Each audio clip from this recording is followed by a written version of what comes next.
CNN. India and China have agreed to de-escalate a months-long territorial standoff in the Himalayas, ahead of a major economic summit involving both countries. In a statement Monday, India's Ministry of External Affairs said the expeditious disengagement of border personnel at the face-off site at Doklam has been agreed to and is ongoing. China's official Xinhua news agency said India had withdrawn its personnel and equipment that had crossed the border back to the Indian side. Chinese personnel verified this at the scene, Xinhua reported. China will continue to exercise its sovereign rights and preserve its territorial sovereignty in accordance with historical border agreements.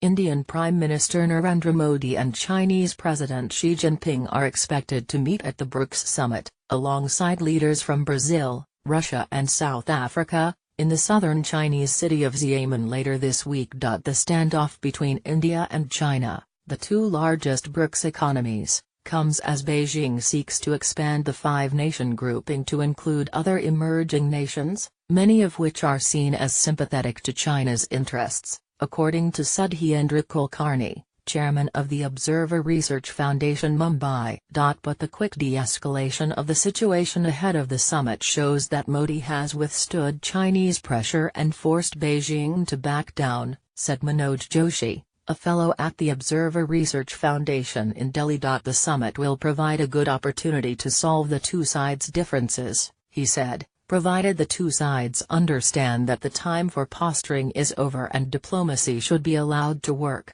Dhruva Jaishankar, an analyst at Brookings India, said Monday's announcement was a positive sign that despite differences both sides can resolve their concerns about each other peacefully and through diplomatic channels. But Dan Wang, China analyst at the Economic Intelligence Unit, warned the risk of both sides getting back to military standoff is not eliminated.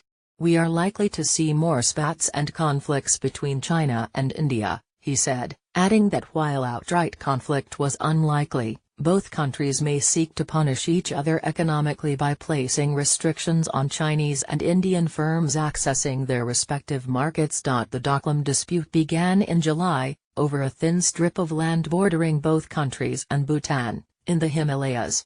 Though not a part of Indian territory, the area is close to the Chicken's Neck, a strategic corridor that serves as a vital artery between Delhi and its far northeastern states. The standoff was sparked after Bhutan accused China of constructing a road inside its territory in direct violation of treaty obligations. China, which does not have formal diplomatic relations with Bhutan, denied the accusation, contending that Doklam is part of Chinese territory. India and Bhutan have maintained historically strong relations. Bhutan cooperates closely with India in determining its foreign policy, and the Indian Army is involved in the training of its armed forces. Beijing accused India of sending troops into Bhutan, further escalating the dispute. In the weeks since, both countries had upped their military presence in the region. China engaged in live-fire drills near the border, and a war of words erupted, culminating in a racist video published last month by China's official Xinhua news agency in which a Chinese actor wearing a turban and fake beard mocked Delhi for shooting itself in the foot. The Doklam dispute is the latest in a long-running series of territorial flare-ups between India and China. In 1962, the two countries engaged in a bloody border war, and skirmishes have continued to break out sporadically in the decades since. Bhutan, also known as the Land of the Thunder Dragon, is a small landlocked country in the eastern Himalayas.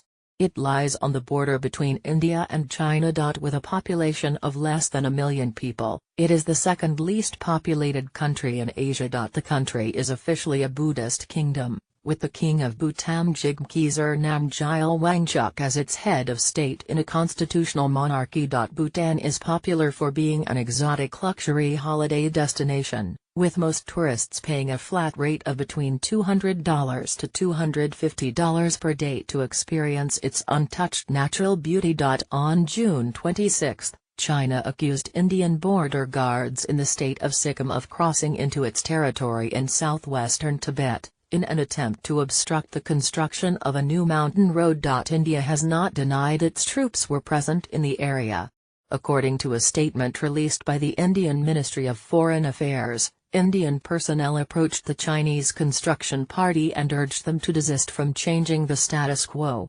In response, China blocked religious pilgrims from India from visiting the Manasaravar shrine, accessible only via the Himalayan Nathula that runs alongside the border between the two nations.